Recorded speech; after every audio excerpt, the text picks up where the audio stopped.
What's up, guys? So it is January 1st, and this is New York State's third year, I think, of the holiday hunt. And I have not hunted it until this year, once with my son because we were bored, and now again on New Year's Day because I'm bored. Kicked the hangover pretty early. And it's absolute ass weather out right now, so I don't know how good it's coming through, but it's like a snowy low 30s. So figured I'd hunt in the hut. One last hurrah. I'm hoping that wind's not messing up the audio, but not a great season for me. Still hadn't put a buck on the ground. I put a doe. Probably past a dozen individual bucks, and a few of them multiple times. So not for lack of opportunities and some nice bucks that I think many guys would have taken, but didn't get the big guys that I wanted this year. We do got 2 deer in the freezer, so I'm sitting for one more, like a nice sized doe to come through. And if not, oh well, we got a couple hours. But anyhow, I wanted to do a first season through the buck hut, Millennium buck hut, kind of update or my thoughts. So I don't know how to link stuff. Maybe I'll figure that out. But in the previous part of my channel, I did a kind of a, not a tutorial, but my thoughts on the assembly process. And overall, long story short, generally a pretty big fan for $800 something in tax. When you compare this model to like the rednecks and the other hard-sided blinds that go for like $3,000, I think it's absolutely worth its value. So I want to talk a little bit about what I like and dislike. So what I like, I'll start off again with just price, right? So for the value, you are in a general enclosed elevated blind, right? The difference between this and a pop-up blind is not substantial, right? As far as like comfort, room, features for some of the nicer pop-up blinds. The difference obviously is that you're about 17 feet up in the air and you can see my view here. I can cover 200-300 yards in front of me. If I had a rifle, right now I'm shooting with my muzzleloader CVA Optima, a little bit of a throwback. And I'm really only comfortable to about 150 if like I really had to push it, and even then I don't think I would take that shot. So that gets me to the edge of the food plot and a little bit past that larger puddle back there. But I've got this elevated position where I've got multiple opportunities, and this is where my son killed his buck. This is where I killed my doe. In fact, it's funny, the only deer killed on this property this year were from this blind. Again, value. I will say ease of assembly with an asterisk, right? So asterisk being that it's kind of a pain in the ass to put it together. If I bought another one, and there's a small possibility I might, for a spot back in the woods where I don't have a good tree, I would do it differently. I would assemble it in sections at home, much easier, not out in the field, taking my time, better access to things and whatnot, and also knowing what I'm doing. But again, check out my previous video. I think the instructions could use some work. But with somebody else's help, you can raise this up. So with a hard-sided blind, like a redneck, you need a tractor or something generally to lift those babies up, put them in place. So I will go with general ease of assembly if you don't have access to some of that stuff. I also think that it's nice that you can stand up, and it's versatile. Again, from a comparison of a hard-sided blind, it does not really have any shortcomings or advantages over a hard-sided. So other than cost. So dislikes, some of the tolerances are a little tight. I think that's generally meant to be as you want it to be real tight. You can see, so it's I should have mentioned earlier too, it's about 20 mile an hour with 30 mile an hour gusts today, so you can see that it's kind of shaking. If it was too loose, it'd be easier to get on, but it would flap more. So struggled with spots. There are definitely some spots where I think it could be a little better.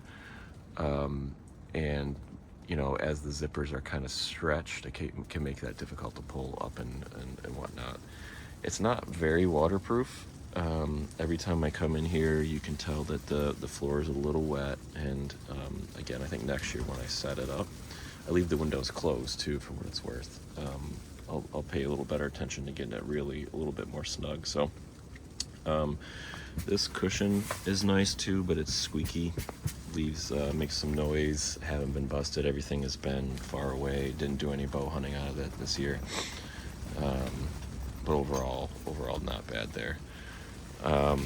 There is adjustable bars that I really like. A negative is that these foam pieces that you see here do not come with this. And my son, he's 12, but any amount of like resting is going to make some clanging and some banging.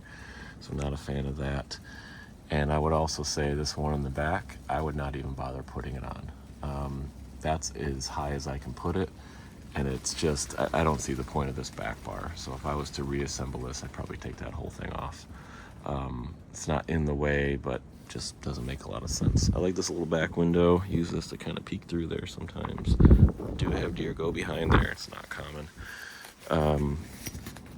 And I can't really think of any other cons. The zippers are a little noisy. They do make quieter zippers for certain, you know, gear and stuff that I've bought in the past. That would be nice.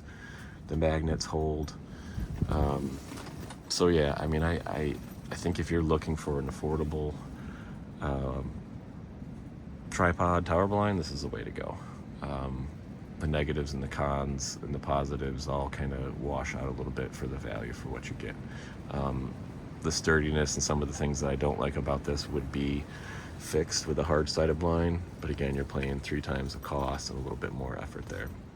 Now the other thing, just to help this kind of tower or top last, is I'm going to take this down probably this weekend, store it. That'll help it last. So a hard-sided blind, obviously you don't have to do that. But with a hard-sided blind, you might also deal with wasp nests and rodents and things like that. So, but that's some extra added end of season and beginning of season work that I'd have to do. So, some things that I've done. I believe, don't quote me, I believe this is 1-inch self-sealing pipe insulation. I'm gonna have to take that down too. After our first hunt with my son, I went out and bought that. I got 2 6-foot sections and put them in certain spots, and it's almost like it was meant to be. So it's a little squeaky if it's wet, but it's absolutely soft, easy to shoot off, reduces all that banging and clanging of metal that I mentioned. So highly recommend you get that. That's relatively cheap. I'll link these Amazon stuff here too as well, if it's helpful, but this is just a little iPhone holder. Occasionally I'll hunt Sunday afternoons if the Bills aren't playing, and I'll just put on Red Zone, no volume, and I'll put my phone in there. There's actually college football playoff going on right now too that I might just put on. Again, if you're just casual gun hunter like me, and you're more into bow hunting, I think that's a nice little thing. So it just grips right to the side there. You can put your phone in it. I imagine you could do tablets and stuff like that, but for me, that's enough.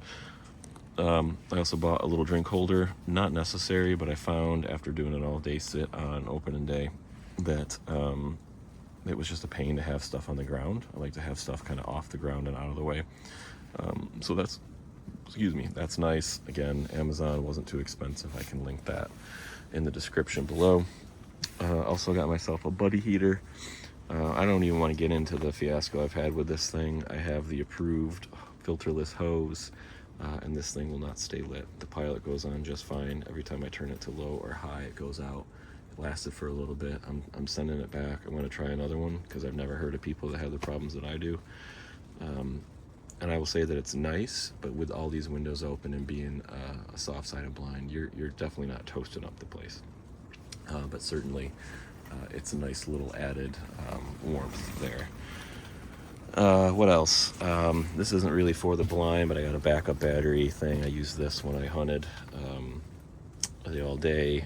Just again, if you're streaming or using your phone a lot because you're bored and you're doing an all day sit, those are nice to have. Not terribly expensive and just good general to have anyhow. Got the extra seat in here for when I hunt with the kids. And then this is a muddy swivel chair, and I absolutely hate it. It's absolute garbage. Doesn't matter if it's warm or cold, the thing freaking squeaks, whether I tighten it up a lot or I loosen it up. And as you know, squeaks in anything are not good for deer hunting. So absolutely hate this thing, but I do like that it's like the perfect elevation for sitting and being able to look out multiple windows. So hate the muddy seat. That's a big pain in the butt. The little tip that I'll leave you with, and I think that's about as much as I can even think of, is when you're doing the windows about halfway, there's no reason to open them all the way unless you're bow hunting, and I'm not. Don't unzip all the way and then use the magnets at the top. Zip them to there, because if you unzip them all the way, these things flap quite a bit. But if you unzip them just to the point of the fold, they stay a lot sturdier. That'll be less movement for the deer to catch and less whipping and noise overall, so for a better sit. So oh, that does remind me of something that's a little annoying.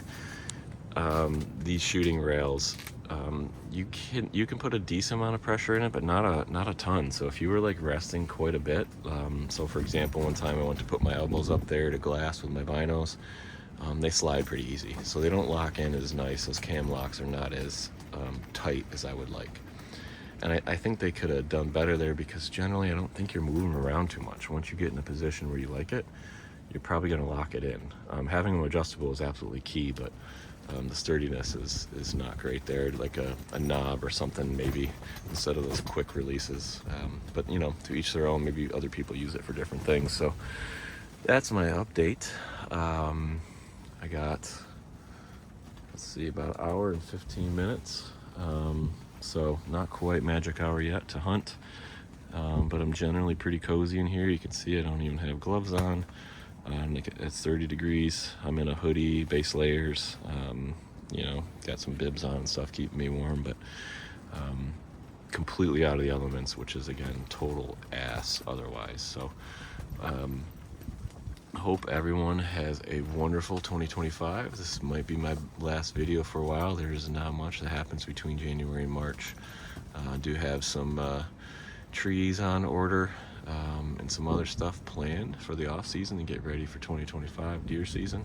It's honestly, I've said this 100 times, I love it more almost than hunting itself. It's building up this this area that I call home of 40 acres here.